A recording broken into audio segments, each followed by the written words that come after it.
Hola, ¿qué tal? ¿Cómo están? Yo soy Natalia Monge y les doy la bienvenida a un Citas con tu Salud Más gracias a Laboratorios Lavín. Estamos muy felices de compartir con ustedes una plática que sé que va a estar lindísima y que va a ser de utilidad para todos, porque la vida sexual llega para quedarse y queremos que todas las personas que sí les gusta disfrutar de esto tan hermoso que la naturaleza nos da, lo hagan con responsabilidad. Por eso hoy vamos a hablar precisamente de salud sexual con dos invitados de lujo que tenemos hoy con nosotros y a quienes doy la bienvenida. Se encuentra aquí conmigo la doctora Karen Ulate, ella es coordinadora de hematología de Laboratorios Lavín, y también está con nosotros el doctor Josué Vargas, ginecólogo. Primero las damas, ¿cómo está, doctor? Muy bien, un placer estarlos acompañando por acá el día de hoy. Muchas gracias, doctor. ¿Qué tal? ¿Cómo le va? Muy bien, gracias a Dios. Muchas gracias por la invitación y Con para todo servirles. gusto. Va a ver qué bonita que va a estar esta conversación, porque creo que pues lo correcto es comenzar hablando del panorama, doctor, de la salud sexual en Costa Rica. ¿Cuáles son esas infecciones de transmisión sexual que más se han popularizado y qué tendencias se observan tanto en nuestro país como a nivel mundial? Claro. De hecho, las infecciones de transmisión sexual son las grandes poco atendidas, podría decir yo, porque muchas de las enfermedades de transmisión sexual suelen ser silenciosas. Una de las más frecuentes y de la que más se habla es, por ejemplo, el virus del papiloma humano. Que el virus del papiloma humano eventualmente, ya hay estadísticas que nos dicen que hasta el 95% de la población sexualmente activa alguna vez ha tenido contacto con el virus del papiloma humano. Y pues hay que desmitificar que el virus del papiloma humano siempre es algo malo, ¿verdad? Eventualmente el hecho de que esta aportación sea tan alta indica que el estado de aportación de este virus es posiblemente alto en casi toda la población. Otras enfermedades que se ven con cierta frecuencia, pero que también llegan a ser silenciosas, porque la mayoría son así, es por ejemplo la clamidia, que la clamidia es una bacteria que puede infectar el cuello de la mujer, ¿verdad? O también la uretra del varón. Eventualmente no da muchos síntomas en la mujer, porque la mujer, a diferencia del varón, los órganos reproductivos están internos, podríamos decir que están escondidos. Y cuando avisan es porque ya es tarde. Entonces, las enfermedades de transmisión sexual no dan los mismos síntomas en el varón que en la mujer. Pero, por ejemplo, la clamidia es sumamente prevalente. Y hay otras enfermedades como, por ejemplo, el herpes, que el herpes es también muy prevalente. Muchos de los seres humanos tuvimos contacto con herpes en algún momento y nunca nos dimos cuenta porque era el llamado fuego que había antes, ¿verdad? Y lamentablemente nadie le prestaba atención a esto. Y pues sí, era una forma de transmisión. Tal vez los adultos tenían contacto con los niños, un beso o algún abrazo, y pues el contacto estaba. Es de las cosas más frecuentes. Y también está la gonorrea o el gonococo, ¿verdad? Que el gonococo también muchas veces va acompañado de la clamidia, ¿verdad? Y pues sí tiende a dar un poquito más de síntomas, pero igual en la mujer muchas veces los síntomas no existen. Como todo está dentro, entonces hasta que nosotros no pongamos el espéculo, que lamentablemente sé que es muy feo, pero hay que hacerlo. Pero abrimos el espacio y podemos revisar de adentro, porque es ya algo más profundo donde tenemos que investigar. Como el doctor decía, tal vez agregar un poquitito, está también muy trascendente lo que es el sífilis, ¿verdad? O la sífilis, Claro. ¿verdad? Lo más importante, creo, del mensaje del doctor es que muchas de estas enfermedades son silenciosas. Nosotros no nos damos cuenta que están presentes, no nos damos cuenta que las poseemos, pueden traernos consecuencias serias. Claro. Una situación como el sífilis, por ejemplo, puede causar una infección primaria que puede pasar desapercibida y con el tiempo causar una infección muy grave o una situación clínica muy grave en el paciente. Totalmente. Si no es tratada a tiempo. Claro. Entonces, junto con todas las que indicaba el doctor, todas este tipo de enfermedades, pues es importante estarnos chequeando, estarnos revisando, porque pues no, las portamos, no nos damos cuenta y es necesario pues como responsables de nuestra salud estarnos estudiando de si se poseen o no.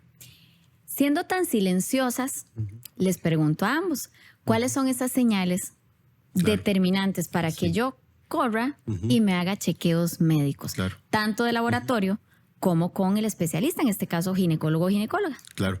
Lo importante que inclusive hablábamos antes, ¿verdad? En algún momento fuera del podcast, que es muy importante hacer una correlación clínico-laboratorio, porque clínico significa todo lo que son las revisiones médicas y el laboratorio es otra parte. Eventualmente, nosotros tenemos que revisar los exámenes regularmente son de interpretación médica y mucha gente tal vez cree que los exámenes se pueden hacer simplemente de buenas a primeras y de ahí ya tienen un diagnóstico. Por ejemplo, hablaba ella de la sífilis. La sífilis es una enfermedad que tiene muchísimos años de existir, es una enfermedad que tiene 3 etapas, es súper silenciosa. En la mujer, por ejemplo, en el varón, vamos a empezar con el varón, lo que describe la literatura es que tienen un chancro, así se llama, es un chancro, es una úlcera con un fondo de color rojizo, que no duele, ¿verdad? Que no causa mayor molestia. No causa molestia ni nada, y la persona ve la pelotita y tal vez si se dejó, en 7, 10 días ya no está. Algo me sucedió, ¿no? Sí, exacto. Y ya una picadura o algo y no entienden que es una enfermedad. Y lo otro que también es que históricamente mucho tiempo se utilizó un examen muy genérico para poder determinar lo que era el BRL. Era un examen que se utilizaba para determinación de enfermedades venéreas generales, pero eso lo diseñaron en la época de la Guerra Mundial, de la Segunda, para poder identificar que los soldados no tuvieran ninguna enfermedad. Pero eso era una prueba indirecta. Cada vez que esta prueba sale alterada, tenemos que hacer una prueba confirmatoria, que es la que se llama FTA, y con eso nos damos cuenta de sífilis. Pero, por ejemplo, hay pruebas moleculares de PCR, de ADN directo de la bacteria o el virus que se toman en la misma zona genital. Exacto. Entonces, eso es lo que ha cambiado actualmente, porque realmente ya no nosotros nos vamos a los exámenes de sangre para enfermedades de transmisión sexual, porque también, como conversábamos antes, la paciente llega y te dice, yo me hice exámenes de transmisión sexual hace 6 meses, doctor. Yo le digo, bueno, ¿qué fue lo que se hizo? Entonces, se hace tal vez exámenes de sangre y se hace HIV y el famoso BRL, que es para definir el sífilis. Pero el resto de enfermedades no se tamizan. Hay pruebas que se hacen a nivel de sangre que son indirectas para poder determinar si existe la posibilidad de que alguna enfermedad esté. Por ejemplo, las famosas pruebas de serologías para herpes, que nos dicen indirecto qué está pasando, pero la realidad del problema no lo tamiza. Eso lo vemos con una prueba directa de ADN, PCR dentro de la zona genital. Doctor, lo que usted menciona es muy importante. Tenemos que tener claro que pues el panorama de diagnóstico siempre va cambiando y es muy dinámico. Antes tenemos la idea de que todo se realizaba en sangre, que teníamos pruebas de anticuerpos, que a través de esas pruebas pues están los famosos periodos de ventana, ¿verdad? De que si me contagié o no me contagié, si cuánto tiempo tengo de contagio, que están muy ligadas al hecho de que nuestro cuerpo necesita tiempo para generar los anticuerpos para poder hacer el diagnóstico.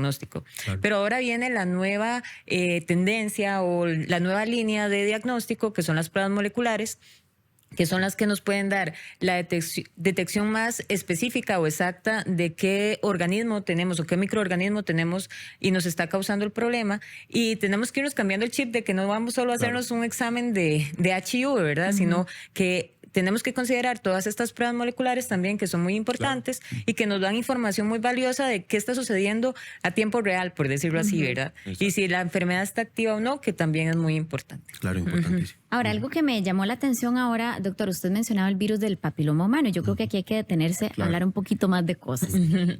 Si prácticamente un 95% de la población, entre hombres y mujeres, entiendo, tienen virus del papiloma humano, ¿cómo hacemos para que la población esté informada, tranquila, pero alerta y consciente de qué está pasando? Sí. Hablemos de eso, porque no siempre tener el virus del papiloma humano es algo trágico, catastrófico, ¿verdad? Claro, y eso viene más a como explicarse de acuerdo a cómo el virus del papiloma humano se comporta. Yo siempre uso una analogía un poco trillada y es que obviamente no son el mismo virus, pero cuando teníamos el virus del COVID habían personas que tenían positivas las pruebas pero sin síntomas. Eso significaba que era un portador asintomático. Cuando la persona tenía síntomas era cuando ya había que prestarle más atención, darle tratamiento y demás. Con el virus del papiloma humano ocurre algo similar. El hecho de que el 90% de la población sexualmente activa alguna vez haya estado expuesta no significa que ese virus se mantenga toda la vida. Usualmente el virus se depura en 2 años. Sin embargo, el virus también tiene una tasa de replicación que dependiendo de cómo estén sus defensas y demás, pues él puede volver a replicarse. Entonces tampoco es que se va a quitar de un solo. Puede que él dure más de 2 años o inclusive se mantenga en replicación constante a lo largo de la vida. ¿Qué es el mensaje? Como decía Natalia, no suavizar el hecho de que porque todo el 90% de la población podría tener el virus, no me voy a revisar. Porque lo que indica eso simplemente es que el 90% de la población sexualmente activa es portadora. Pero no sabemos quién es activo. Entonces, cuando las personas tienen el virus en estado de portación, las pruebas que hacemos en este sentido nos define a nosotros qué cantidad de virus tiene la paciente.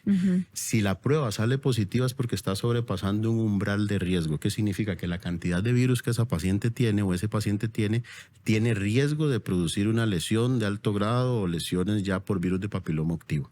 Si la prueba sale negativa, no significa que no esté, simplemente significa que está en una cantidad muy baja. Ahora, eso me define portación.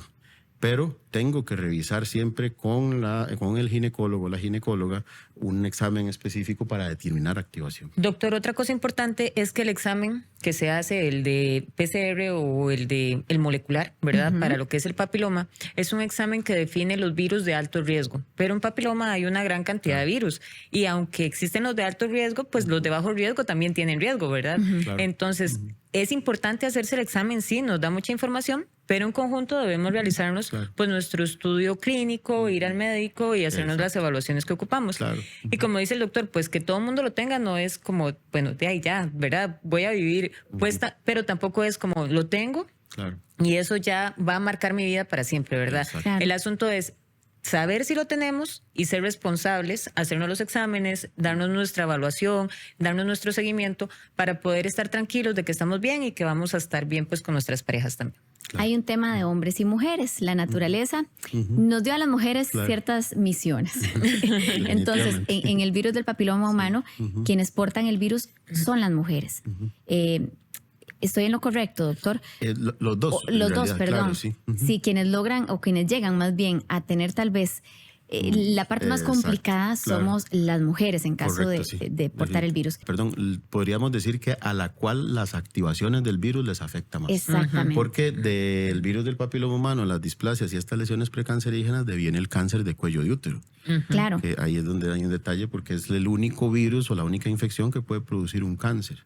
Entonces también ahí viene un tema con respecto a tamizajes, revisiones, estar muy pendiente de qué tienen las pacientes, temas de vacunación, que también es prevención, mejorar el estilo de vida de las pacientes, niveles de estrés, bajar defensas, hay muchas implicaciones que tienen que ver con esto.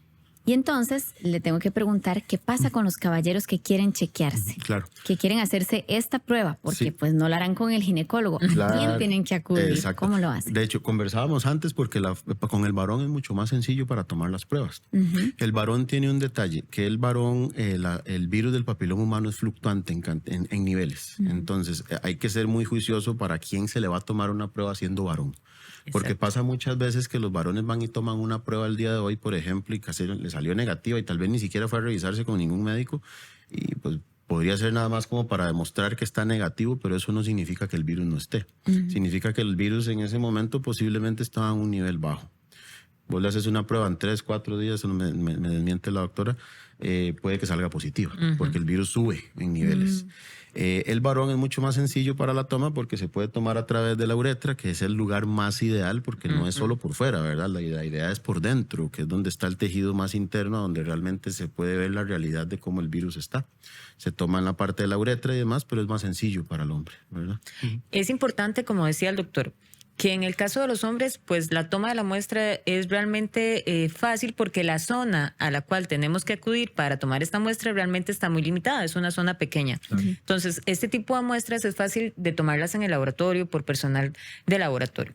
Pero, ¿qué pasa con las mujeres? Bueno, las mujeres, como todos sabemos, no es tan sencillo, ¿verdad? El doctor para ver qué está sucediendo, pues usa el espéculo, etcétera, ¿verdad? Y lo ideal es que estas muestras ni sean por autotoma, ni sean tomadas por personal que no sea personal altamente capacitado. ¿Por qué?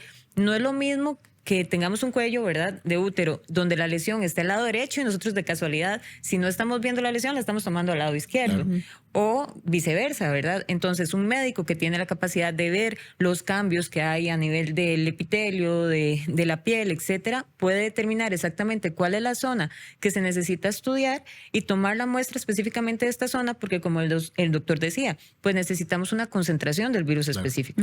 Entonces, si queremos tener un resultado que realmente sea fiable, lo ideal es visitar a nuestro médico, que en ese momento se realice la toma de la muestra y pues hacer el análisis correspondiente. Claro. Y lo otro que es muy importante es que el virus del papiloma, para poder hacer los diagnósticos de activación como tal, lo que ya son displasias y demás, hay un examen específico que se llama colposcopía, que es el examen confirmatorio de cualquier alteración del Papa Nicolau o las pruebas de virus de papiloma.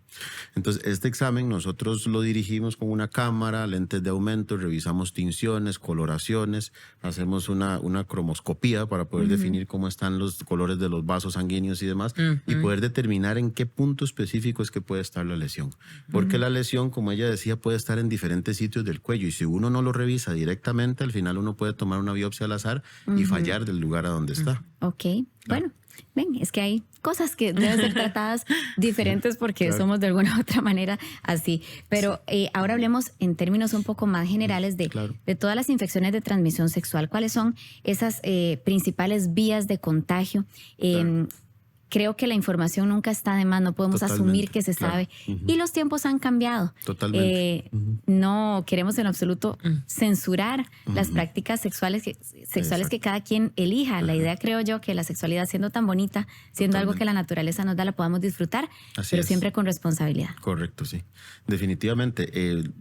La gran mayoría de las pacientes, como decíamos anteriormente, no suelen tener síntomas. Pero, por ejemplo, hay pacientes que pueden manifestar trastornos como ardor vaginal, pueden manifestar, por ejemplo, flujo con algún olor, flujo con color. Algunas veces también pueden sentir prurito o picazón en la zona genital, que son algunos de los síntomas que usualmente las pacientes dan, pero son síntomas muy, muy inespecíficos, porque al final de cuentas, como tenemos el cuello del útero en una zona arriba, ¿verdad? Una zona un poco lejana de la zona externa de la vulva, entonces el efecto que se produce a nivel de la vagina cambia todos los flujos y condiciones. Entonces hay situaciones en las que puede la paciente sentir mucho ardor, en otras inclusive puede reportar que tiene ardor con las relaciones sexuales y lo que tiene tal vez es una enfermedad de transmisión sexual, una displasia o un cambio de flora, por ejemplo. Ahora tenemos también trastornos muy comunes que se ven en las pacientes, estas pacientes que tienden a tener flujos anormales después de las relaciones o antes de las menstruaciones. Estas pacientes vienen y tienen relaciones sexuales y al día siguiente comienzan a tener una irritación, infección, una cándida, y la alarma es de este tamaño, porque la paciente dice, ¿qué me pasó? O sea, ¿por qué teniendo relaciones me sucedió esto? Hacemos la prueba, nos desmitificamos si no hay ninguna enfermedad de transmisión sexual, además de que hay una prueba adicional que también podemos hacer para determinar el trastorno de la flora del paciente. Porque al final muchas pacientes vienen con un montón de síntomas de esos y tal vez es muy importante explicarle y decirle, vea, tranquila, porque no todo flujo de estos es una enfermedad. ¿Cómo me doy cuenta? Tomamos la prueba específica, negativa, y tomamos la otra para ver cómo está la flora. Mira, el trastorno es de flora, no se preocupe. No hay ninguna enfermedad de transmisión sexual, pero vamos a trabajar otra parte de su zona genital. Eso es importante, que no todas las cosas que nos den síntomas van a ser enfermedades de transmisión sexual. O sea, que hay cosas que no son específicamente de transmisión sexual que pueden darnos enfermedades a nivel genitourinario, ¿verdad? En cuanto al contagio que nos consultabas, eso pues es todo un tema, ¿verdad? Antes se pensaba que únicamente tener relaciones sexuales, propiamente el coito, era lo que nos iba a causar la presencia o la posibilidad de tener una transmisión de una enfermedad. Pero realmente hay muchas prácticas, con solo tener un contacto estrecho, directo, a través de mucosas, podemos tener la transmisión de estas enfermedades. Entonces, hay casos que el doctor, pues no me deja mentir, de papilomas a nivel de mucosa oral, ¿verdad? Por sexo oral. O de papilomas o herpes, ¿verdad? Perianales también. Ajá, papilomas perianales, ¿verdad? Por otro tipo de relaciones. Entonces, en realidad, es muy frecuente que si tenemos este contacto estrecho entre mucosas, boca, a nivel vaginal, etcétera, pues podamos tener la transmisión de estas enfermedades. No únicamente tener el coito en sí va a causarnos la transmisión de la misma. ¿Qué medidas preventivas entonces podemos tener para evitar esas transmisiones? Definitivo. Lo más importante, bueno, lo más importante no, pero es lo primordial. Siempre que haya relaciones sexuales con una pareja nueva hay que tratar de utilizar preservativo. Importante, el preservativo debería de ser de látex, porque el preservativo no solamente es para que nos ayude a eliminar la posibilidad de que la paciente se embarace, sino también para tener una barrera en contra de infecciones de transmisión sexual. Lo digo porque también ahora hay unas tendencias a utilizar, por ejemplo, los condones que no son de látex, que son hipoalergénicos, y estos son de tejido animal. Esto no va a tener una protección en contra de enfermedades de transmisión sexual. Es muy importante, tiene que ser condón de látex. Lo otro es las revisiones ginecológicas anuales, porque en realidad antes hablábamos, por ejemplo, sabemos que existen algunas pruebas que se realizan con ciertas diferencias de tiempo, pero eso no omite que la paciente tenga que revisarse una vez al año, porque esto que estamos conversando ahora solamente aborda la posibilidad de enfermedades de transmisión sexual. Y las enfermedades de transmisión sexual llegan a ser tan a veces difíciles de encontrar que la CDC recomienda que toda mujer entre 20 y 25 años se realice idealmente una prueba de gonococo y clamidia una vez al año, que son estas pruebas moleculares que tenemos disponibles. Esta también no solamente busca eso, sino que busca muchas otras. Estas pruebas son un panel grande que tienen para poder revisar todas estas bacterias. Ven herpes, ven clamidia, ven gonococo, ven tricomonas, que la tricomonas es prácticamente la más frecuente, podríamos decir ahora. Cierto. Porque la tricomona es un parásito que se transmite a través de relaciones sexuales y ese sí produce un flujo muy característico que es verdoso, con un cierto olor, y que las pacientes eventualmente sí se alarman muchísimo cuando lo ven.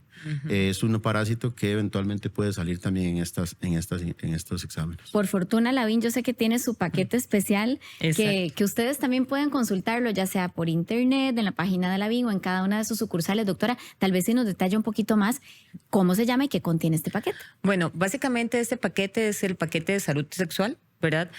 Contiene todos los exámenes que estaba mencionando el doctor y junto con estos pues tenemos las pruebas que hacemos en sangre también.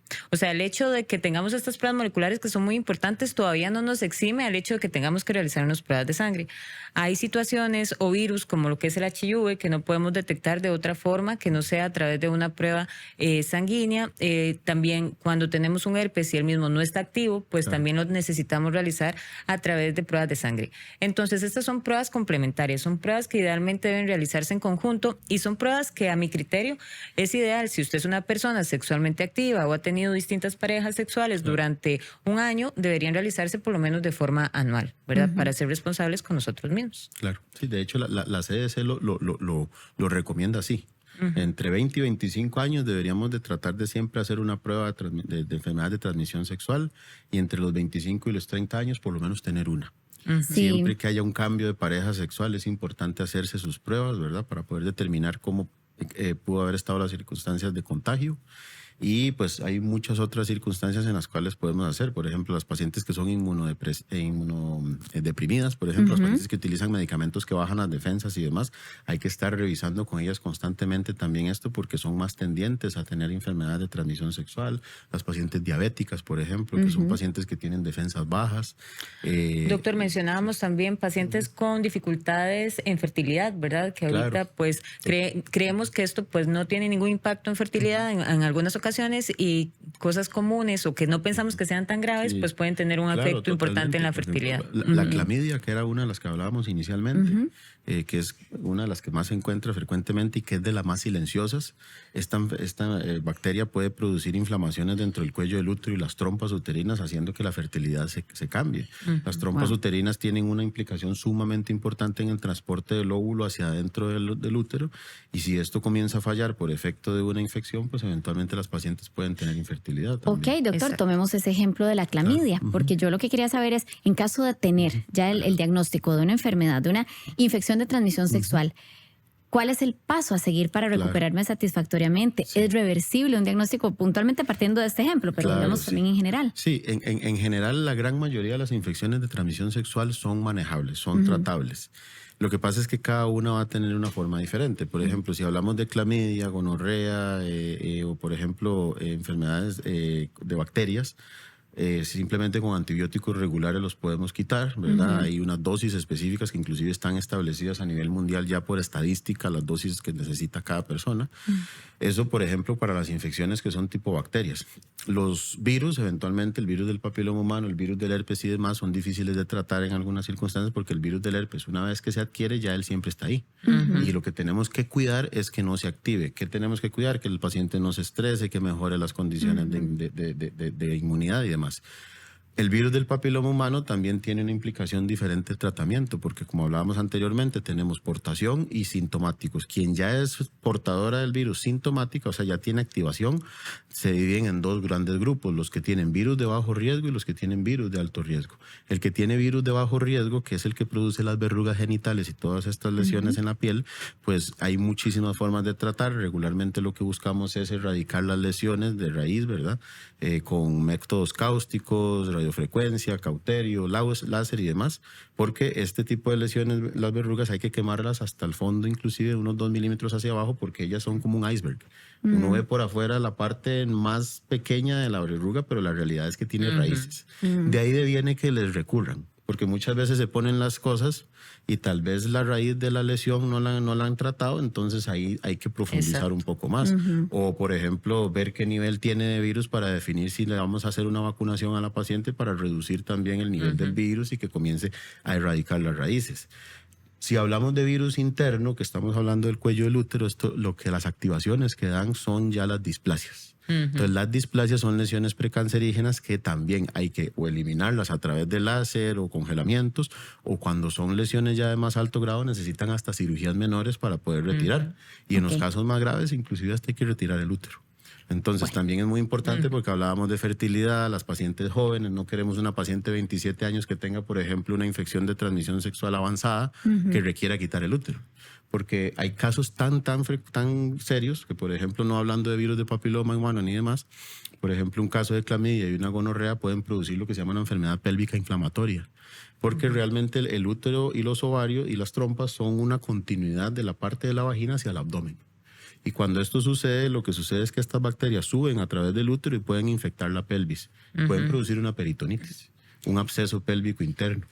Y las pacientes, en un caso ya más agresivo como estos, pueden terminar perdiendo también sus órganos reproductivos. Bueno, esto es un escenario bastante trágico, pensaríamos, pero no es irreal. No es irreal, exacto. Creo que, ¿verdad? Creo que es como el gran mensaje con el que podemos ir ya cerrando esta plática de hoy, ¿verdad? Natalia, creo que lo más importante en este punto es el diagnóstico temprano. Correcto. Porque todo, como dice el doctor, la mayoría tienen un tratamiento, es un tratamiento efectivo. Pero si no sabemos que las tenemos, pues van a ir avanzando y pueden tener complicaciones serias para las personas. Entonces, si hacemos un diagnóstico temprano, las podemos tratar y podemos resolverlas de forma efectiva. Sí, y así evitamos todas estas complicaciones, ¿verdad? Infertilidad, infecciones tan graves como estas que ya en algún momento aparecen. Exacto. Correcto. Ese mensaje está muy bueno y es el que siempre tratamos de dejarles aquí en Citas con tu Salud. Doctor, uno de cierre, para que no cunda el pánico, como decían por ahí, Claro, ¿verdad? Que podamos de verdad disfrutar de una vida sexual saludable, responsable y que tampoco sea. Claro. Encontramos una pareja, tuvimos relaciones sexuales y salí corriendo con pánico al doctor porque tampoco se trata de eso. Totalmente. No, segundo lo que ella dice, en realidad es una creación de conciencia, que busquemos diagnósticos tempranos. Hay que recordar que tener una infección de transmisión sexual no significa que estés mal, que seas promiscuo o promiscua, no significa que algo esté pasando y que haya que ocultar. O sea, obviamente no vamos a pensar que se va a hablar en una taza, en una noche de café o una tarde de café, porque eso no es algo que se hable. Pero sí es importante tomar en cuenta que es muy prevalente y desmitificar que esto es algo siempre malo, ¿verdad? Dejar de tachar esas enfermedades. Perfecto. A ambos muchísimas gracias y a ustedes muchísimas gracias también por habernos acompañado. Ellos son la doctora Karen Ulate, coordinadora de hematología de Laboratorios Lavín, y el doctor Josué Vargas, ginecólogo obstetra. Y bueno, yo sé que ustedes disfrutaron mucho de esta plática, por eso les queremos invitar a que la compartan, a que nos sigan en sus redes sociales. Ya saben, Lavín está en todo lado, hay sucursales en cualquier punto del país. También estamos a través de la página, la tienda virtual. Así que por favor síganos, Laboratorios Lavín en Facebook y Lavín CR en Instagram. Ojalá que hayan disfrutado muchísimo este Citas con tu Salud y nos vemos la próxima.